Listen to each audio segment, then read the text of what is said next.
السلام علیکم ناظرین، میرا نام معتصم نذیر اور آپ دیکھ رہے ہیں ہمارا یوٹیوب چینل۔ پچھلے چند گھنٹے میں جو ہم ڈیولپمنٹس ہوئی ہیں اس حوالے سے تفصیل سے بات کرتے ہیں۔ ایران اور اسرائیل کا جو معاملہ چل رہا ہے اس کے اندر مزید ڈیولپمنٹ ہوئی ہیں، اس حوالے سے بھی آپ کو بتاتا ہوں، اور اس کے بعد پاکستان کی صورتحال کے اوپر بھی تھوڑی سی بات کر لیتے ہیں۔ ایک تو کلیش ادھر چل رہا ہے، دوسرا کلیش پاکستان کے اندر بھی چل رہا ہے، اور سپریم کورٹ میں جو 63A والا معاملہ چل رہا ہے اس میں مزید ڈیولپمنٹ ہوئی ہے، اس حوالے سے بھی آپ کو بتاتا ہوں۔ لیکن سب سے پہلے آغاز کرتے ہیں اسرائیل اور ایران والا جو معاملہ چل رہا ہے۔ آپ کو میں نے گزشتہ 2 ولاگز میں بتایا کہ کس طرح سے ایران نے حملہ کیا اور ان کی جو ڈیفنس سسٹم کے حوالے سے بتایا، لیکن اب دوبارہ جو اسرائیل نے غزہ کے اندر جو ریفیوجی کیمپس لگائے گئے تھے وہاں پر حملہ کیا، اور تقریباً 53 جو فلسطینی ہیں ان کو وہاں پر شہید کر دیا گیا ہے۔ ایک طرف اسرائیل جو ایران والے معاملے میں ہے ادھر بھڑا ہوا ہے، اور دوسری جانب غزہ کے اندر جو ظلم اور بمباری کر رہا ہے وہ اسے بھی اس نے جاری رکھا ہوا ہے، اور دوسری جانب حزب اللہ کے ساتھ جھڑپ میں اسرائیلی فوج کے 3 افسران سمیت 8 فوجی بھی ہلاک ہو چکے ہیں۔ اسرائیلی فوج نے جنوبی لبنان میں حزب اللہ کے ساتھ جھڑپوں میں 8 فوجیوں کی ہلاکت کی تصدیق کر دی۔ اسرائیلی فوج نے ٹویٹر میں جاری بیان میں تصدیق کی ہے کہ جنوبی لبنان میں لڑائی کے دوران اسرائیلی فوج کے 3 کیپٹن سمیت 8 افراد ہلاک ہوئے ہیں، اور اس کے بعد جو اسرائیل ہے اس نے اقوام متحدہ کا جو سربراہ ہے اس کو ناپسندیدہ قرار دے دیا اور ملک میں داخلے پر بھی پابندی لگا دی۔ اس حوالے سے میں آپ کو بتاتا ہوں کہ جو خبر آئی ہے پہلے وہ بتاتا ہوں، اس کے بعد تھوڑی سی اس کے اوپر بات کر لیتے ہیں۔ اس میں کہا گیا ہے کہ جی اسرائیل نے اقوام متحدہ کے جنرل سیکرٹری اینتونیو گوتریس کو ملک میں داخل ہونے پر پابندی عائد کر دی ہے۔ اسرائیل کے وزیر خارجہ کورٹس نے ایک بیان میں کہا ہے کہ جو کوئی بھی اسرائیل پر ایران کے گھناؤنے حملے کی غیر واضح طور پر مذمت نہیں کر سکتا وہ اسرائیلی سرزمین پر قدم رکھنے کا مستحق نہیں۔ وزیر خارجہ کارٹز نے اقوام متحدہ کے جنرل سیکرٹری کو اسرائیل مخالف قرار دیتے ہوئے الزام عائد کیا ہے کہ اینتونیو گوتریس دہشت گردوں، عصمت دری کرنے والوں اور قاتلوں کی حمایت کرتے ہیں۔ اسرائیل وزیر خارجہ کارٹز نے مزید کہا کہ اینتونیو نے حماس، حزب اللہ، حوثیوں اور اب ایران کے قاتلوں کی حمایت کی ہے جو عالمی دہشت گردی کی ماں ہے۔ اور اس کے بعد جو عراق سے ایک بڑی ڈیولپمنٹ آئی ہے، انہوں نے کہا کہ جی اگر مشرقی وسطیٰ کے اندر جنگ چھڑی تو اس کے بعد جو تیل ہے وہ مشرقی وسطیٰ سے ایک بوند بھی اس کی باہر نہیں نکلے گی۔ انہوں نے یورپی ممالک کو ایک خاص طور پہ کہا ہے، انہوں نے کہا کہ جی آگے سردیاں آ رہی ہیں، انہوں نے بہت ضرورت ہوگی۔ اس حوالے سے تو میں بات کروں، سردیوں میں یورپینز کی یہ نیڈ ہوتی ہے اور ان کی انرجیز کے لیے یہ نیڈ ہوتی ہے، تو تیل بڑا ضروری ہوتا ہے۔ لے تو وہ روس سے بھی سکتے ہیں، لیکن روس اور یوکرین کا بھی مسئلہ چل رہا ہے، تو اس حوالے سے وہاں سے بھی مشکل ہے۔ اور اگر عراق جو اعلان کیا اور اگر جنگ چھڑتی ہے تو اس کے بعد جو باقی سارے ممالک ہیں ان کو مزید مشکلات کا سامنا ہوگا۔ اور آگے چلتے ہیں جی، اب پاکستان کے اوپر آ جاتے ہیں تھوڑا سا۔ پاکستان میں سپریم کورٹ میں جو تماشا لگا ہوا ہے اس حوالے سے میں نے آپ کو بتایا تھا، اور اب پہلے آ جاتے ہیں سپریم کورٹ کے باہر جو مسئلے چل رہے ہیں۔ سپریم کورٹ کے باہر کے حوالے سے اگر بات کی جائے تو نعیم حیدر پنجوتا صاحب نے آج کچھ وکلاء کو اکٹھا کیا اور انہوں نے احتجاج کیا، اور اس احتجاج کے حوالے سے یہ بھی کہا جا رہا ہے کہ جی جو لاہور میں احتجاج کیا گیا تھا اس سے قدرے بہتر، مطلب بہت زیادہ بہتر یہ احتجاج تھا، اور لوگوں کو بھی اکٹھا کیا گیا اور چیف جسٹس صاحب کے پتلے کو بھی نظر آتش کیا گیا اور ان کے خلاف نعرے بازی بھی کی گئی۔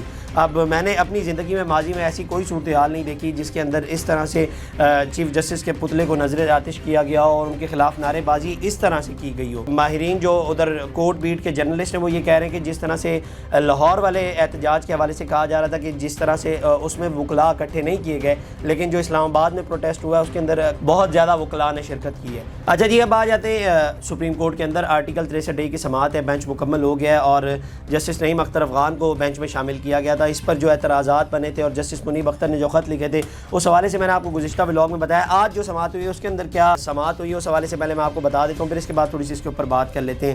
عدالت میں PTI کے وکیل بیرسٹر گور سمیت پیپلز پارٹی کے وکیل فاروق، ایڈیشنل اٹارنی جنرل اور دیگر موجود تھے۔ صدر سپریم کورٹ بار شہزاد شوکت روسٹرم پر آئے اور گزشتہ روز کی طرح دلائل کو جاری رکھا۔ سماعت میں 63A کے تفصیلی فیصلے سے متعلق رجسٹرار کی رپورٹ پیش کی گئی جس میں بتایا گیا کہ تفصیلی فیصلہ 14 اکتوبر 2022 کو جاری ہوا۔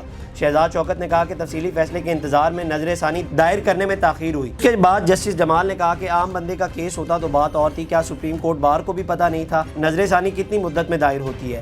شہزاد شوکت نے کہا کہ مفاد عامہ کے مقدمات میں نظر ثانی کی تاخیر کو نظر انداز کیا جا سکتا ہے، مفاد عامہ کے مقدمات کو جلد مقرر بھی کیا جا سکتا ہے۔ نظر ثانی 2 سال سے سماعت کے لیے مقرر نہیں ہوئی۔ بانی PTI عمران خان کے وکیل علی ظفر نے کہا کہ نظر ثانی درخواست تاخیر سے دائر ہوئی جس کے باعث مقرر نہیں ہوئی، میں پہلے ایک بیان دے چکا ہوں۔ چیف جسٹس قاضی فائز عیسیٰ نے کہا کہ عدالت میں بیان نہیں گزارشات سنتے ہیں، بیان 7 والی عمارت پارلیمنٹ میں جا کر دیں۔ آپ بتائیں نظر ثانی فیصلے کے خلاف ہوتی ہے یا اس کی وجوہات کے خلاف ہوتی ہے۔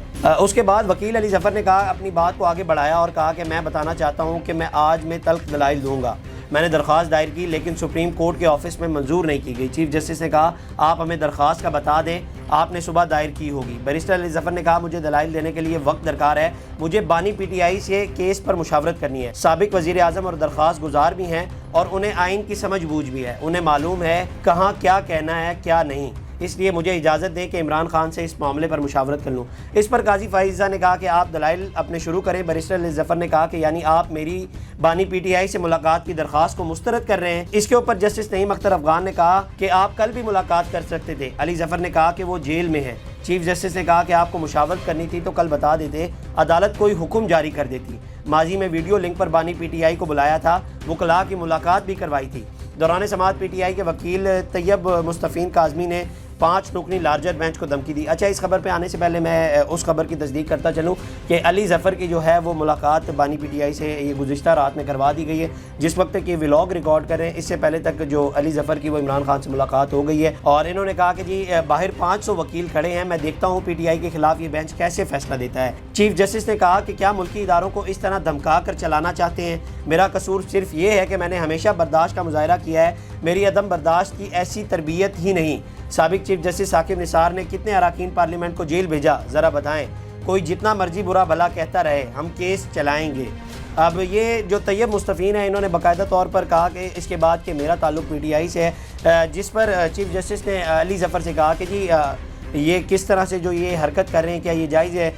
جس پر علی ظفر نے کہا کہ جی میرا ان کی گفتگو سے کوئی تعلق نہیں ہے۔ انہوں نے کہا کہ آپ کا کیوں تعلق نہیں ہے؟ یہ تو کہہ رہے ہیں کہ جی ان کا تعلق ہی آپ کی پارٹی سے ہے۔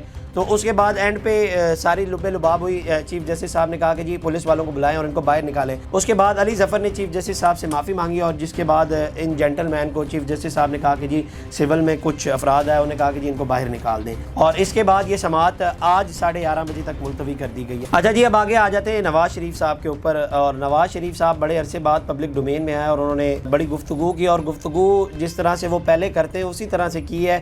گفتگو کیا کی ہے پہلے وہ میں آپ کو بتاتا ہوں، اس کے بعد تھوڑی سی اس کے اوپر بات کرتے ہیں۔ مسلم لیگ نون کے صدر میاں محمد نواز شریف نے کہا ہے کہ میرے گلے میں رسی ڈال کر وزیر اعظم ہاؤس سے باہر نکالنے کا کہنے والا آج خود جیل میں ہے۔ عمران خان اتنے بڑے بول نہیں بولا کرو، جیسا کرو گے ویسا بھرو گے، آج ہی سیکھو اور اللہ تعالیٰ سے معافی مانگو۔ لاہور میں قرضہ اسکیم سے وہ بیسیکلی خطاب کر رہے تھے، ان کا آج وہ افتتاح ہونا تھا تو وہاں پر وہ خطاب کر رہے تھے۔ انہوں نے کہا کہ جی کتنی عمدہ بات ہے کہ قرض بھی دیا جا رہا ہے اور ایک پیسہ بھی سود نہیں لیا جا رہا۔ اگر عوام کے نمائندوں کو اس ملک میں کام کرنے دیا جاتا تو آج ملک میں کوئی شخص بھی بے گھر نہ ہوتا۔ میرے پہلے دور حکومت میں ہم نے ایسی بہت سی اسکیمیں شروع کی لیکن ہمیں فارغ کر دیا گیا، اور دوسرے دور میں بھی ایسا ہی ہوا، ہم 2 قدم آگے چلتے ہیں تو ہمیں 8 قدم پیچھے دھکیل دیا جاتا ہے۔ انہوں نے کہا کہ جی مسلم لیگ نون حکومت نے جتنا کام کیا ہے اتنا کسی حکومت نے کیا ہے۔ موٹر وے کس نے بنائی ہے؟ تو انہوں نے ظاہر بات ہے اچھی بات کی۔ اب آپ جتنا بھی ان سے اختلاف کریں لیکن موٹر وے ان کا ہی پروجیکٹ تھا، آپ جو بھی کریں اس سے بینیفٹ عوام کو ہوا ہے۔ اس کے بعد لوڈ شیڈنگ کس نے ختم کی؟ اب لوڈ شیڈنگ اگر آپ نے ختم کی ہے تو آئی پی پی سے جو آپ نے معاہدے کیے ہیں وہ بھی آپ نے کیے ہیں، مطلب اس سے جو پاکستانیوں کے منہ پر جو تھپڑ لگے ہیں وہ بھی آپ نے ہی لگوائیں۔ اس کے بعد دہشت گردی مسلم لیگ نون نے ختم کی۔ اب اس بات سے میں اتفاق نہیں کرتا، دہشت گردی صرف انہوں نے نہیں ختم کی، سارے افواج پاکستان نے ختم کی ہے پہلی تو، اور اس کے بعد جتنی بھی گورنمنٹس تھیں ان سب نے مل کر یہ ختم کی ہے۔ یہ صرف نون لیگ کو اس کا ہم کریڈٹ نہیں دے سکتے۔ اس کے بعد انہوں نے کہا کہ جی ملک کو ایٹمی ملک بنایا۔ اب یہ ایٹمی ملک بھی افتتاح انہوں نے کسی طور پہ وہ بٹن دبایا تھا، لیکن بھٹو کے دور میں ملک ایٹمی طاقت بنا تھا، صرف بٹن انہوں نے دبایا تھا جا کر، اور وہ جو بم پھٹے تھے وہ ان کے دور میں پھٹے تھے۔ اس کے بعد انہوں نے کہا کہ جی اورنج لائن مسلم لیگ نون نے بنائی، اس کے جواب میں 1 ارب درخت اور 350 ڈیمز بنانے کا دعویٰ کرنے والے یہ بتائیں یہ منصوبے کہاں گئے؟ انہوں نے کہا کہ جی مریم نواز اور شہباز شریف بجلی سستا کرنے کی بہت کوشش کر رہے ہیں۔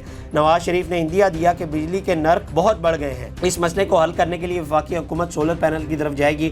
اور اس کے بعد انہوں نے خیبر پختونخوا کے حوالے سے بات کی کہ جی وہ اس طرح سے ایک جو بات مجھے بہت اچھی لگی، انہوں نے کہا کہ جی یہ تنقید کرتے ہیں کہ پنجاب پر یلغار کرنے آ رہے ہیں، کیا یہ دونوں صوبوں میں لڑائی کروانا چاہتے ہیں؟ اب اس حوالے سے میں نے بھی آپ کو بتایا ہوگا کہ یہ علی امین گنڈا پور جب آ رہے ہوتے ہیں نا تو ایسا لگتا ہے کہ ایسے کوئی فورس آ رہی ہے اور وہ پنجاب پر حملہ کرنے لگی ہے، اور وہ صوبائیت کا بھی رنگ بہت زیادہ دیتے ہیں۔ لیکن نواز شریف صاحب نے ایک بات ٹھیک کی ہے کہ وہ ایسے یلغار کا کہتے ہیں، لیکن ان کو چاہیے کہ جو اپنے وزیر ہیں ان کو بھی سمجھانا چاہیے کہ وہ بھی اس طرح کی سٹیٹمنٹس نہ دیا کریں کہ جی اٹک کا پل پار کر کے دکھائیں، وہ کوئی فورس تھوڑی لے کر آ رہے ہیں جو انہوں نے اٹک کا پل پار کرنا ہے۔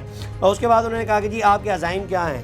جیل سے کال آتی ہے کہ احتجاج کرو، کیا وہاں سے کبھی فلاحی منصوبوں کی کال آئی؟ انہوں نے کہا کہ جی خیبر پختونخوا کے اسپتالوں میں عوام کے لیے کوئی سہولت نہیں، ان سے پوچھا جائے 1 ارب درخت ہاؤسنگ اسکیم اور دیگر اسکیمیں کہاں گئیں؟ یہ پنجاب پر حملہ کرنے آتے ہیں اگر ہمارا مقابلہ۔ اب دیکھیں یہ پھر وہی بات ہو رہی ہے جیسے میں نے پہلے بتایا کہ وہ شو ہی اس طرح سے کرایا جاتا ہے، اٹک کا پل پار کرنے آئے، پنجاب پر حملہ کرنے آئے، اور پھر وہ ادھر سے یہ جو صوبائیت کا رنگ ہے نا یہ دینا چھوڑ دیں۔